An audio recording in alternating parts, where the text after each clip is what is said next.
அனைவருக்கும் வணக்கம். கழுத்தில் இந்த மாதிரி காலர் போட்ட பேஷண்ட்ஸ் பார்த்துருப்பீங்க. இதுக்கு பேர் cervical காலர். இந்த காலர் எப்போ யூஸ் பண்ணணும், இது இதோட பர்பஸ் என்ன, அதை பற்றி தான் பார்க்க போகிறோம். கழுத்தில்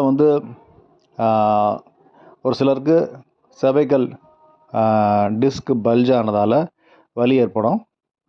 கழுத்தில் 7 எலும்புகள் இருக்குது. 2 எலும்புக்கு நடுவில் ஜவ்வு இருக்கும். அது கொஞ்சம் அலைன்மெண்ட் மாதிரி கொஞ்சம் ஸ்லிப் ஆகும்போது பேஷண்ட்ஸுக்கு வலி வரும். ஏன்னா அது நியர்பை நர்வ் கம்ப்ரெஸ் பண்ணும். ஸோ இந்த நேரத்தில் இந்த காலர் போடும்போது யூஸ்ஃபுல்லாக இருக்கும். தலையோட வெயிட் ப்ராபப்ளி 2 to 3 kg இருக்கும். அந்த வெயிட் கழுத்துக்கு வராமல் இந்த காலர் அந்த வெயிட் வாங்கிக்கும். ரெண்டாவது பார்த்திங்கன்னா, பேஷண்ட்ஸ் எக்ஸ்ட்ராவாக அதிகம் குனிஞ்சிடக்கூடாது. அதேமாதிரி ரொட்டேஷன் பண்ணாமல் தடுக்கிறதுக்காகவும் இந்த காலர் பயன்படுது. அது மூலமாகவும் நோய் இன்னும் மோசமாகாமல் பாதுகாக்கும். அது மாதிரி ட்ராவல் பண்ணும்போது உங்களுக்கு ரோடு கொஞ்சம் ஒரு மோசமாக இருக்குனாலும் இது காப்பாற்றும்.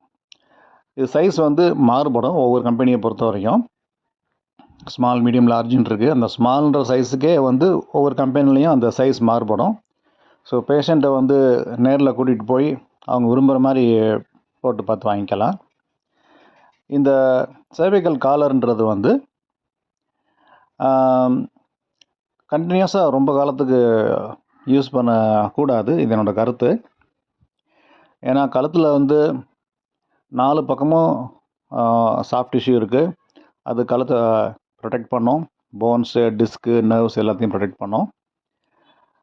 இப்போது நல்லா பேஷண்ட்டோட அந்த நெக், போன்ஸு, டிஸ்க்கு அலைன்மெண்ட் பண்ணதுக்கப்புறம் ப்ராபப்ளி 80% அலைன்மெண்ட் செட் ஆகிடுச்சு, நல்லா பெயின் குறைஞ்சிடுச்சுங்கும்போது நாம் எக்ஸசைஸ் ஸ்டார்ட் பண்ணணும். அப்போ தான் அந்த சாஃப்ட் டிஷ்யூலாம் திரும்ப ஸ்ட்ரென்த் ஆகும். அது ஸ்ட்ரென்த் ஆகிடுச்சு அப்படிங்கும்போது அதுவே நெக்கோட அலைன்மெண்ட்டை நல்லா மெயின்டைன் பண்ணிக்கும், கழுத்தை நல்லா பார்த்துக்கும். காலர் ரொம்ப தடவை யூஸ் பண்ணிகிட்டே இருக்கோம், ரொம்ப காலம் யூஸ் பண்ணுறோன்னா ஓகே, நம்ம ஒர்க்கை தான் பார்க்கறதுக்கு இந்த cervical காலர் இருக்குல்லன்னு சொல்லிட்டு நெக்கில் இருக்க சாஃப்ட் டிஷ்யூ வீக் ஆகிடும். ஸோ அதை ரொம்ப நாள் யூஸ் பண்ணக்கூடாது.